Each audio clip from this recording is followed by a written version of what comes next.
लेकिन जैसे ही हम उस रैली स्थल पर पहुंचते हैं, चेकिंग के दौरान बताया जाता है कि कोई भी पीले रंग का कपड़ा या कोई भी पीले रंग की चीज़ रैली स्थल पर अंदर नहीं जाएगी। तो अहिर रेजिमेंट की डिमांड हो या OROP की डिमांड हो, तो जैसे भी जो भी इनसे रिलेटेड चेहरे थे उन सभी को ले जाके थाने के अंदर बंद कर दिया गया। तो इतनी क्या एलर्जी कि पीले रंग को रैली स्थल पर बैन करा गया और उसको आगे अलाउ नहीं किया गया, और बल्कि उन लोगों को अंदर डिटेन कर दिया। अपनी इन सरकारों का, अपने इन सभी जो भी पार्टी इनका सबका हम बहिष्कार करते हैं। हम इनके लिए अब आगे वोट नहीं डालेंगे।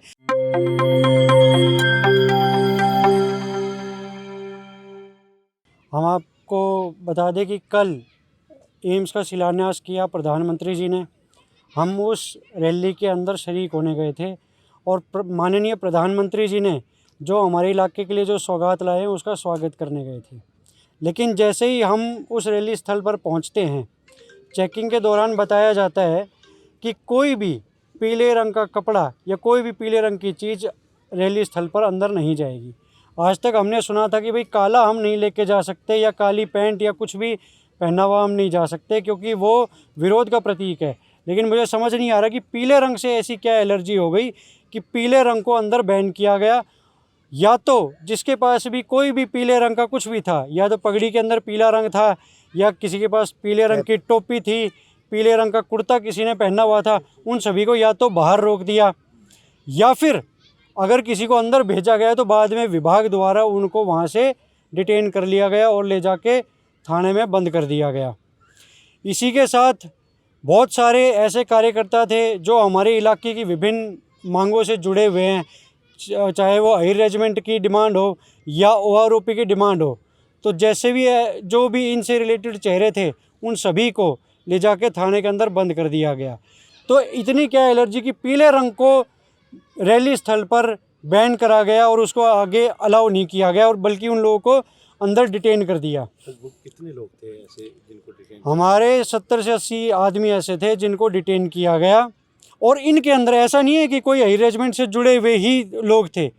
कुछ आपको मैं उदाहरण दे दूँ कि एक बाबा थे जो राजस्थान से आए थे, जिनको बस मोदी जी को देखना था।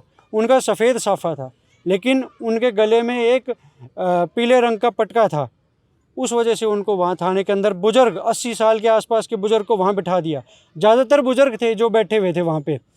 कहीं ना कहीं आप अहिर रेजिमेंट से जुड़े हुए इसलिए ये सारा किया गया। हाँ, इसीलिए भी अहिर रेजिमेंट एक मुख्य कारण है कि भाई हमारे पास पीली टोपियाँ हैं, हमारा जो सिंबल है, तो उस कारण से हम सबको बैन करा गया और वहाँ बिठाया गया।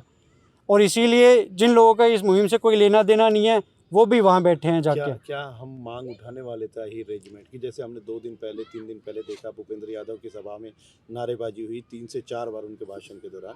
क्या इसी तरीके से मांग उठाने वाले थे हम? पुलिस के पास इनपुट यही था।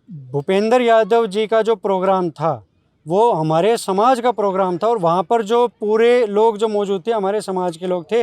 सारे नेता जो आमंत्रित थे वो हमारे समाज के लोग थे। हमारी महासभा ने ही वो प्रोग्राम आयोजित करा था। बाकायदा हमने पहले परमिशन ली है कि हम भूपेंद्र यादव जी को ज्ञापन दें। हमें परमिशन मिली है, यस मिला, तब जाके हमने उनको ज्ञापन दिया है। और जब ज्ञापन देंगे तो हम अपने नारे भी हम लगाएंगे। ये हमारे समाज के कार्यक्रम में तो हम अपने समाज की मांग उठा ही सकते हैं। यहाँ पर तो हमारे इलाके के अंदर हमारे देश का प्रधानमंत्री आ रहा है और वो इतनी सौगात लेके आ रहा है। हम तो उनका स्वागत करने के लिए वहाँ गए थे।